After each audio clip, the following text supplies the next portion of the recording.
Shalom Bapak Ibu sekalian, salam sehat, salam sejahtera bagi kita sekalian dimanapun Bapak Ibu berada. Sebagaimana biasa kita akan mulaikan membaca sebagian dari firman Tuhan. Dan pada pagi hari ini saya mengangkat tema yaitu seleksi alami. Adapun ayat yang saya angkat pada pagi hari ini adalah Yohanes 6 ayat yang ke-66. Yohanes 6 ayat yang ke-66, demikian bunyi firman Tuhan, mulai dari waktu itu banyak murid-muridnya mengundurkan diri dan tidak lagi mengikut dia. Bapak Ibu sekalian, pagi hari ini saya mendapati satu ayat, pasal dan ayat yang cukup unik. Karena kalau kita membaca isinya itu mengenai kemunduran atau orang-orang yang mundur alias murtad, tidak lagi mengikut Tuhan. Dan saya yakin tidak secara kebetulan ayat ini berada di dalam pasal 6 ayat yang ke-66 atau kalau disingkat menjadi 666. Ya, kita tahu bersama bahwa 666 adalah suatu angka yang sering diidentikan dengan si jahat, ya, ataupun iblis, ataupun kemurtatan. Dan memang di dalam cerita ini, di dalam kisah ini jelas bahwa memang murid-murid ini mengundurkan diri. Bukan karena diusir oleh Tuhan, tetapi mereka sendiri yang mau mundur. Kenapa atau apa penyebabnya? Hal ini kita bisa baca di dalam ayat yang ke-60. Ayat yang ke-60, murid-murid di sini dikatakan, sesudah mendengar semuanya itu, banyak dari murid-murid Yesus yang berkata, perkataan ini keras, siapakah yang sanggup mendengarkannya? Dan di dalam ayat yang ke-61 di sini dikatakan Yesus yang di dalam hatinya tahu bahwa murid-muridnya bersungut-sungut tentang hal itu berkata kepada mereka, adakah perkataan itu menggoncangkan imanmu? Nah, Bapak Ibu sekalian, kita mendapati suatu kisah di mana telah terjadi seleksi alami. Artinya murid-murid yang tadinya mungkin banyak menjadi berkurang jumlahnya karena orang-orang yang mengundurkan diri tidak sanggup mengikuti atau menerima perkataan keras dari Tuhan, pengajaran keras dari Tuhan. Mungkin sebelumnya Tuhan Yesus tidak pernah berkata sekeras ini. Tapi ketika Tuhan menyampaikan hal ini, mereka tidak sanggup dan mereka mundur. Nah, Bapak Ibu sekalian, sebagai murid Tuhan juga, apakah yang menjadi renungan kita pada pagi hari ini? Apakah kita hanya melihat Tuhan? Apakah kita hanya mengikut Tuhan karena kita hanya ingin mendengar hal-hal yang indah-indah di dalam telinga kita? Seperti Tuhan Yesus penjamah, Tuhan Yesus buka jalan, Yesus membuat mujizat, Yesus menolong. Tapi bagaimana dengan pengajaran Yesus yang lain seperti pikul salib, sangkal diri, dan seterusnya? Kalau kita membaca di dalam Injil, maka cukup banyak pengajaran Yesus yang sebetulnya dalam tanda kutip itu cukup keras. Dan sebagai murid kita harus mempelajari semuanya. Ya Bapak Ibu sekalian, Tuhan Yesus adalah Tuhan yang membuat mujizat, tapi dia juga adalah orang yang menetapkan standar Bapa. Bapa tidak menurunkan standarnya, ya.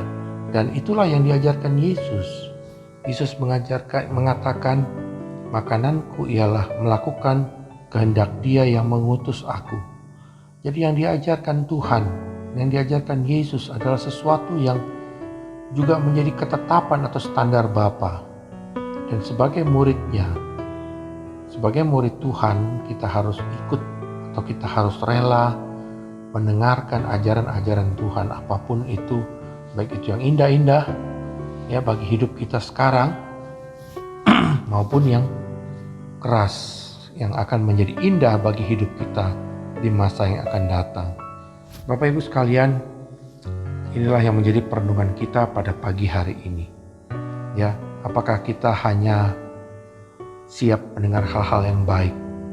Kadang kalau sekadar Beberapa waktu yang lalu saya pernah atau sering mendengar beberapa gereja ya yang kecenderungannya hanya mengkampanyekan hal-hal yang manis-manis ya, hal-hal yang menyangkut mujizat, pemenuhan kebutuhan jasmani dan lain sebagainya, itu terus-menerus dikumandangkan ya, tanpa melihat sisi pengajaran Yesus yang lain.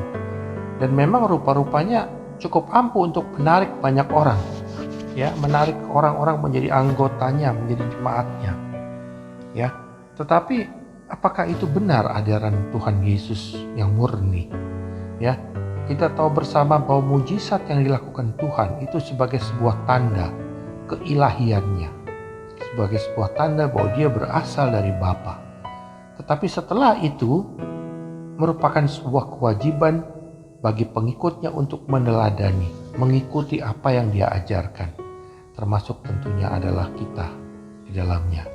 Nah, biarlah Bapak Ibu sekalian, kita berdoa supaya kiranya Roh Kudus selalu memberikan kita kelembutan hati, kesediaan di dalam hati kita untuk rela menerima, apakah itu hal-hal yang sifatnya manis-manis di telinga kita, ataukah itu sifatnya keras.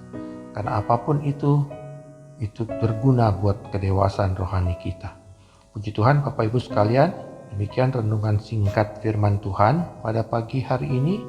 Mari bersama-sama kita berdoa.